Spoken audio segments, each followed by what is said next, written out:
السلام علیکم ورحمۃ اللہ وبرکاتہ ان الحمد للہ والصلاة والسلام علی سید الانبیاء وعلی آلہ وصحبہ اجمعین اما بعد فاعوذ باللہ من الشیطان الرجیم بسم اللہ الرحمن الرحیم انشاءاللہ الرحمن آج کے اس لیسن میں سورۃ آل عمران آیت 14 کا ترجمہ اور معنی کی مختصر سی وضاحت پڑھیں گے۔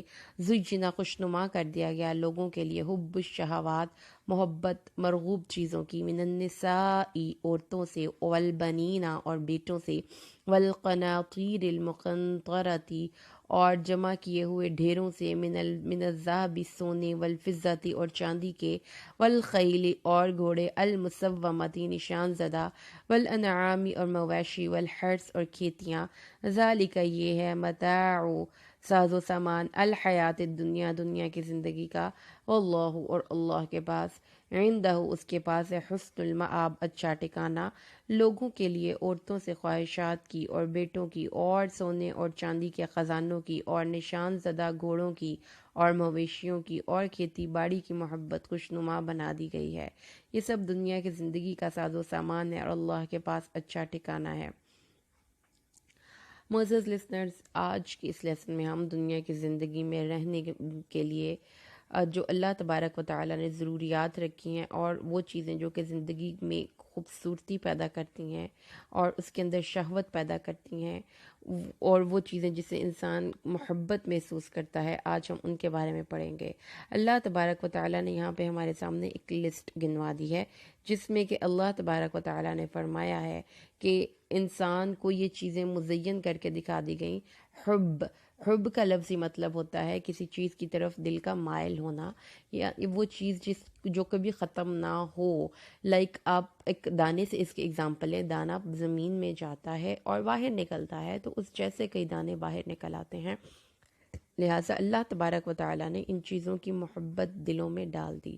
اب سب سے پہلے اس آیت کا مطلب سمجھ لیجیے۔ شہوت کا مطلب ہوتا ہے وہ چیز جس کی طرف ہمارے نفس میں ترغیب اور تحریک ہو۔ قناطیر قنطار کی جمع ہے، اور قنطار ایک مخصوص وزن ہے، کم از کم اس کی تعبیر 50 کلو گرام سے کی گئی ہے، اور مقنطرہ بہت بڑا ڈھیر، یعنی سونے چاندی کے بڑے بڑے ڈھیر کو مقنطرہ کہتے ہیں۔ ذہب اور فضہ سونا اور چاندی۔ خیل جمع ہے، اس کا واحد فرسن ہے جو کہ جس کے معنی ہے گھوڑے۔ نعم اونٹ کو کہتے ہیں اور اس کی جگہ انعام جمع انعام ہے، اور جمع کا اطلاق گائے، اونٹ، بکری سب پر ہوتا ہے۔ نعامہ شتر مرغ کو کہتے ہیں۔ رضوان رضا جنت کے خازن کا نام بھی رضوان ہے۔ اچھا جی، اس کے بعد آ جائیے تو اب ہم پڑھتے ہیں کہ اللہ تبارک و تعالیٰ نے اس آیت کے کانٹیکسٹ کو پچھلی آیات سے جوڑ لیجئے۔ تو علامہ ابو الحیان اندلسی لکھتے ہیں کہ ایک نصرانی ابو حارثہ بن علقمہ نے اپنے بھائی سے کہا، مجھے یقین ہے کہ یہ اگر اللہ کے رسول برحق ہیں، لیکن اگر میں ان پر ایمان لے آیا تو روم کے بادشاہ مجھ سے اپنا دیا ہوا تمام مال و دولت واپس لے لیں گے۔ اس آیت میں اللہ نے بتایا ہے کہ مال اور دولت دنیا کی محبت کی چیزیں ہیں، اور اللہ تبارک و تعالی نے یہ چیز ہمیں بتا دی کہ یہ متاع دنیا اللہ کی طرف سے آزمائش کے طور پر ہے۔ جو چیزوں کی محبت ہمارے دلوں میں ہے، عورتوں، بیٹوں، مال اور دولت، یہ سب کی محبت انسان کو بڑی حسین اور خوشنما بنا کر پیش کی گئی ہے، اور انسان کے دل میں ان کی محبت ودیعت کی گئی ہے، اور یہ محبت انسان کے دل میں اس طرح مرکوز ہے کہ یہ اس کا فطری تقاضا بن جاتی ہے۔ یہ محبت اب انسان کا فطری تقاضا بن جاتی ہے۔ تو اللہ تبارک و تعالیٰ نے فرمایا ہے کہ یہ چیزیں انسان کی زندگی کے ایک بہت ضروری چیزیں ہیں، کیونکہ اسلام ہمیں یہ نہیں کہتا کہ آپ سیلف انہیلیشن کریں، آپ اپنے آپ کو ایک سیلف سپریشن کی روش یا پالیسی اختیار کریں۔ یہ اللہ کی مشیت ہے، اس کی قدرت ہے کہ انسان کے دل میں ان چیزوں کو پیدا کرنے، ان کی شہوت کو مزین کرنے والا اللہ ہے، اور یہ تزئین و آزمائش مطلب یہ کسی چیز کا مزین کر دیا جانا، یہ بطور ابتلاء اور امتحان کے ہے۔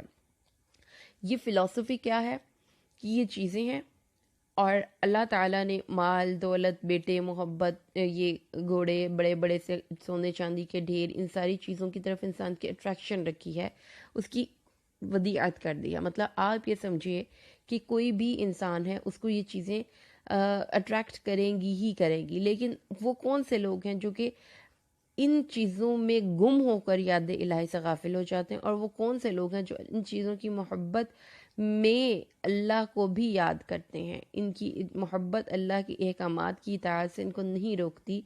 یہ چیزیں ہیں جو اللہ دیکھنا چاہتا ہے. یعنی ایک طرح سے آپ ایک ایسی سچویشن میں رکھ دیے گئے جس میں ڈسٹریکشنز بہت ہیں. آپ کی جو گول یا منزل ہے وہ تو اللہ سے ملنا ہے، اس کی رضا کا حصول ہے، لیکن اس رضا کے راستے میں بہت سی ڈسٹریکشنز ہیں. تو اس لیے اللہ تعالیٰ نے سورۃ الکہف میں اس بات کو بتایا کہ اِنَّا جَعَلْنَا مَا عَلَى الْأَرْضِ زِینَةً لَهَا لِنَبْلُوَهُمْ أَيُّهُمْ أَحْسَنُ عَمَلًا، کہ جو کچھ زمین پہ ہے اس کو زمین کے لیے اللہ نے مزین کر دیا، زینت بنا دیا، تاکہ یہ چیزوں کی خوبصورتی دیکھ کر انسان یہیں پہ راستے میں ہی نہ کھو جائے، بلکہ وہ اپنی منزل پہ فوکس کرے، اللہ سے ملے. تو اللہ تعالیٰ فرماتی ہیں تاکہ ہم یہ دیکھیں آزمائش کر کے کہ کون اچھے کام کرنے والا ہے. كَذَلِكَ زَيَّنَّا لِكُلِّ أُمَّةٍ عَمَلُهُمْ ثُمَّ إِلَىٰ رَبِّهِمْ مَرْجِعُهُمْ فَيُنَبِّئُهُم بِمَا كَانُوا يَعْمَلُونَ. سورۃ انعام آیت 108، کہ ہم نے ہر جماعت کے لیے اس کا عمل مزین کر دیا، پھر انہوں نے اپنے رب کی طرف لوٹنا ہے تو وہ ان کو ان کاموں کی خبر دے گا جو وہ کیا کرتے تھے. تو وہ دین اور دنیا میں اعتدال کا نام اسلام ہے. اللہ تعالیٰ نے ہمیں یہ نہیں کہا کہ ایک مومن بندہ اپنی بیوی کے ساتھ اچھے طریقے سے نہیں رہے گا، ہنسے کھیلے گا نہیں، اپنے بچوں سے محبت نہیں کرے گا، یا اس کو سونے چاندی کی رغبت نہیں ہوگی، یا یہ کہ وہ یہ دنیا سے بالکل بے رغبتی اختیار کر کے ایک تارک دنیا بن جائے، راہب بن جائے. اللہ تعالیٰ نے یہ نہیں کہا. اس آیت میں یہ فرمایا گیا ہے کہ انسان کے لیے ان چیزوں کی شہوات کی محبت، ان چیزوں کی محبت انسان کے دل میں ہے، اور یہ سب کا سب دنیا کی زندگی کا سامان ہے. لہٰذا اللہ تعالیٰ نے یہ نہیں کہا کہ ان چیزوں سے محبت نہیں کرنی چاہیے، ان سے نفرت کرنی چاہیے، ان کو چھوڑ دینا چاہیے. اس آیت کا مطلب یہ ہے کہ ان چیزوں میں زیادہ منہمک نہیں ہونا چاہیے. انسان ان میں ڈوب کر اللہ کو اگر فراموش کرے گا تو وہ مجرم ہے، لیکن اگر انسان معتدل طریقے پر گامزن ہو اور اس میں دین اور دنیا دونوں کو ساتھ لے کر چلے، تو اللہ تعالیٰ نے تو اس چیز کے بارے میں بالکل کوئی اس بات سے منع نہیں فرمایا. اللہ تعالیٰ نے لباس پہنتے وقت ہمیں کہا ہے کہ اچھا لباس زیب تن کرو، اچھا کھاؤ، اچھا پیو، لیکن فضول خرچی نہ کرو.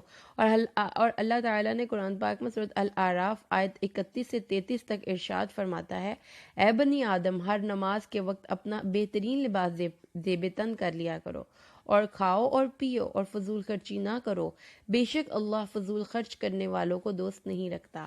آپ کہیے کہ اللہ کی اس زینت کو کس نے حرام کیا ہے جو اس نے اپنے بندوں کے لیے پیدا فرمائی. یعنی اللہ نے رزق میں سے پاک اور لذیذ چیزیں اللہ نے عطا فرمائی، انہیں کھائیں، ان سے فائدہ اٹھائیں.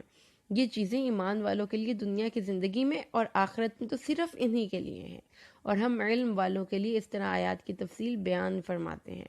آپ کہیے کہ میرے رب نے تو صرف بے حیائی کے کاموں کو حرام کیا ہے، خواہ وہ کھلی ہوئی ہوں یا چھپی ہوئی ہوں، اور گناہ کو اور ناحق سرکشی کو، کہ تم اللہ کے ساتھ شرک کرو جس کی کوئی دلیل اللہ نے نازل نہیں کی، اور اللہ کے متعلق ایسی بات کرو جس کے متعلق تم نہیں جانتے.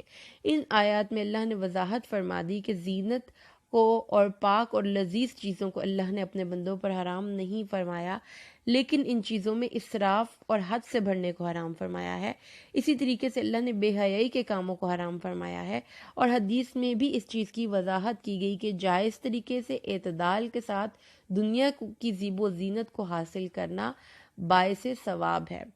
مسلم کی روایت ہے، حضرت عبداللہ بن مسعود روایت کرتے ہیں، نبی پاک صلی اللہ علیہ وسلم نے فرمایا، جس شخص کے دل میں ایک رائی کے دانے کے برابر بھی تکبر ہوگا وہ شخص جنت میں نہیں جائے گا.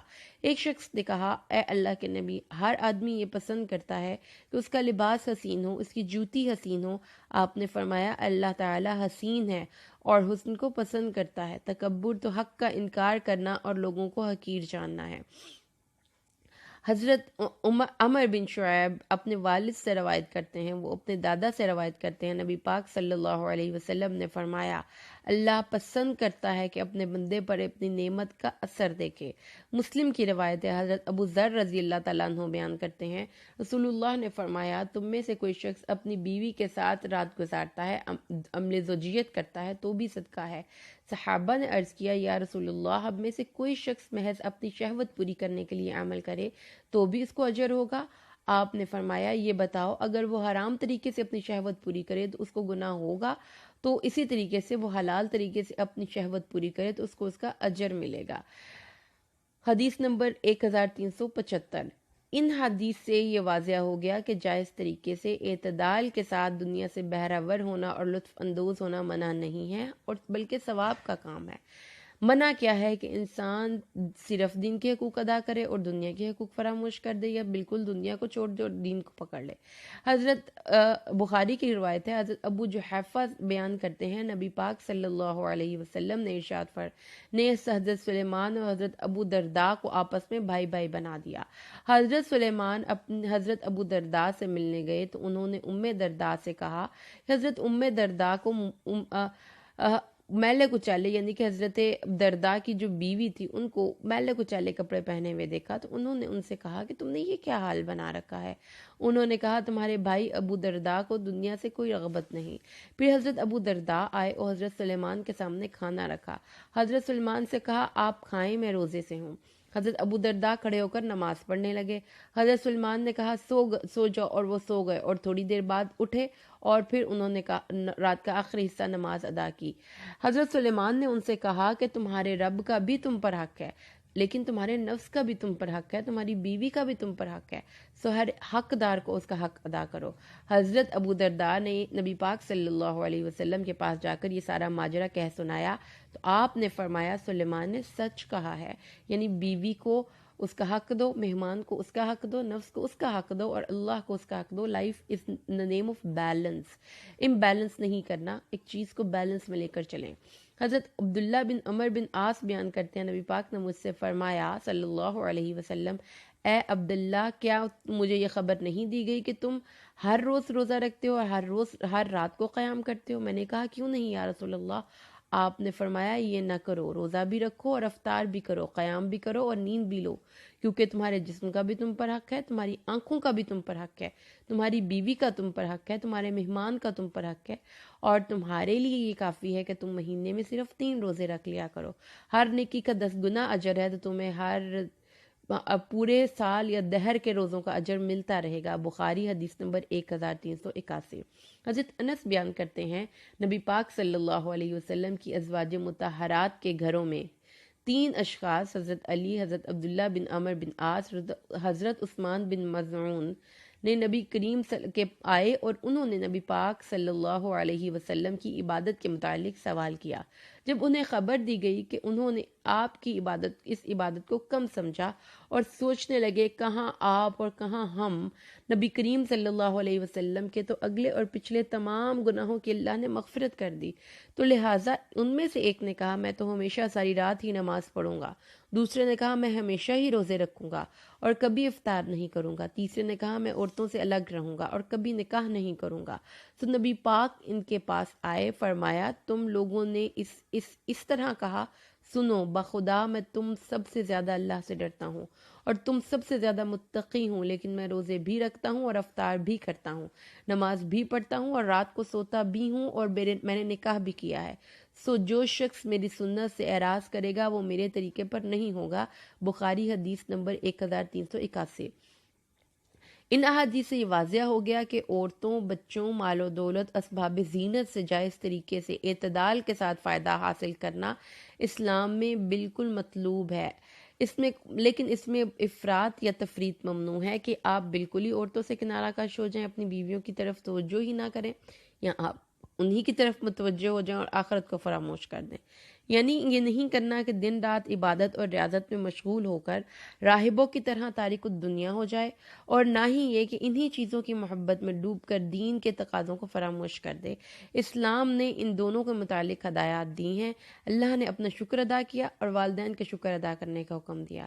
تو اسلام دراصل دہریت اور رہبانیت کے درمیان کا راستہ ہے۔ اسلام عبادات اور معاملات اور سیاسیات کا ایک جامع نقطہ نظر ہمارے سامنے پیش کرتا ہے۔ اس آیت میں اللہ نے 6 چیزوں کے متعلق فرمایا ہے کہ انسان کے لیے ان کی محبت مزین کر دی گئی۔ عورتیں، نمبر 2 بیٹے، نمبر 3 سونے اور چاندی کے ڈھیر، نمبر 4 نشان زدہ گھوڑے، نمبر 5 مویشی اور نمبر 6 کھیتیاں۔ فرمایا کہ یہ دنیا کی متاع ہے، متاع فائدہ اٹھانے کی چیز ہے، لہٰذا نبی پاک صلی اللہ علیہ وسلم نے ان چیزوں کے بارے میں ہم مختصر سا ہم اب ذکر کرتے ہیں، خاص طور پر ایک ایک کر کے۔ حضرت انس سے روایت ہے، نبی پاک صلی اللہ علیہ وسلم نے فرمایا کہ دنیا کی 3 چیزوں کی محبت میرے دل میں رکھ دی گئی، عورتیں، خوشبو اور میری آنکھوں کی ٹھنڈک نماز میں ہے۔ حضرت عبداللہ بن عمر بیان کرتے ہیں کہ دنیا متاع ہے اور دنیا کی بہترین متاع نیک عورت ہے۔ بخاری مسلم حدیث نمبر 1375۔ نبی پاک صلی اللہ علیہ وسلم ارشاد فرماتے ہیں کہ میں نے لیکن ان عورتوں پر زیادہ اعتماد کرنے سے منع کیا گیا ہے۔ نبی پاک صلی اللہ علیہ وسلم نے بیٹوں کو اللہ نے انسان کے لیے نعمت قرار دیا ہے، کیونکہ بیٹے سے انسان کی نسل آگے چلتی ہے اور بیٹے ہمارے لیے صدقہ جاریہ ہو سکتے ہیں۔ تو اللہ تعالیٰ نے قرآن پاک میں بطور خاص بیٹوں کا ذکر فرمایا اور فرمایا کہ اللہ تعالیٰ نے سورۃ النحل آیت 72، اور اللہ تعالیٰ نے تم سے تمہاری بیویاں بنائیں اور تمہاری بیویوں سے پوتے اور نواسے پیدا کیے، اور سورۃ الشعراء آیت 133، اس نے چوپایوں اور بیٹوں سے تمہاری مدد کی، سورۃ نوح آیت 12، اور مال اور بیٹوں سے تمہاری مدد فرمائے گا اور تمہارے لیے باغ اگائے گا اور تمہارے لیے دریا بنا دے گا۔ حضرت ابو ہریرہ روایت کرتے ہیں، نبی پاک صلی اللہ علیہ وسلم نے فرمایا کہ جب انسان مر جاتا ہے تو سب چیزوں کا ثواب منقطع ہو جاتا ہے سوائے 3 چیزوں کے جو اس کے لیے صدقہ جاریہ بنی رہتی ہیں۔ وہ علم نافع جس سے وہ خود فائدہ حاصل کرے یا دوسروں کو فائدہ پہنچائے، وہ صدقہ جاریہ جو اس نے کسی جگہ پر نیکی کی صورت میں کیا، یا وہ نیک بیٹا جو اپنے ماں باپ کے لیے دعا کرتا ہے، لیکن ان کے ساتھ شدید محبت سے روکا گیا ہے، جیسا ہم نے پچھلی آیت مبارکہ میں پڑھا۔ المنافقون آیت 9، اے ایمان والو تمہارے مال اور تمہاری اولاد تمہیں اللہ کے ذکر سے غافل نہ کر دیں۔ سورۃ التغابن آیت 15، تمہارے مال اور تمہاری اولادیں محض آزمائش ہیں، لیکن اللہ تعالیٰ نے اعتدال کے ساتھ مال کی طرف رغبت کرنے کا حکم دیا ہے، اور اللہ نے تم میں سے بعض کو بعض پر رزق میں فضیلت عطا فرمائی، اور اس آیت میں مال کی زیادتی کو اللہ نے اپنا فضل قرار دیا۔ اللہ تعالیٰ نے اور مقام پر ارشاد فرمایا، اور اللہ سے اس کے فضل کا سوال کرو۔ حضرت ابو ہریرہ سے روایت ہے، نبی پاک صلی اللہ علیہ وسلم کی خدمت میں فقراء مہاجرین نے آ کر عرض کیا، یا رسول اللہ صلی اللہ علیہ وسلم، مالدار لوگ تو درجات اور دائمی نعمتوں کو لے گئے، آپ نے فرمایا وہ کیسے؟ انہوں نے کہا وہ ہماری طرح نماز پڑھتے ہیں، ہماری طرح روزے رکھتے ہیں، وہ صدقہ کرتے ہیں اور ہم صدقہ نہیں کر سکتے، وہ غلام آزاد کرتے ہیں اور ہم غلام آزاد نہیں کر سکتے۔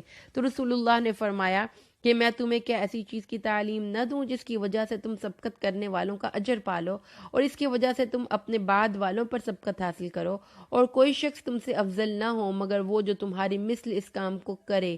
انہوں نے کہا کیوں نہیں یا رسول اللہ؟ آپ نے فرمایا تم ہر نماز کے بعد 33 دفعہ سبحان اللہ، 33 دفعہ الحمدللہ اور 34 دفعہ اللہ اکبر کہو۔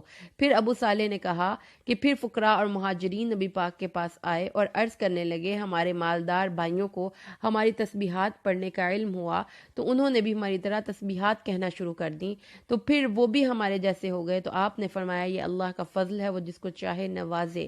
اس کا مطلب یہ ہے کہ اللہ تبارک و تعالیٰ کا فضل ہے، مال و دولت اس کا حصول بھی اللہ تعالیٰ نے فرمایا ہے کہ یہ بہترین ہے، اس کو حاصل کر کے اللہ کے راستے میں خرچ کرنا یہ بہت بہترین چیز ہے۔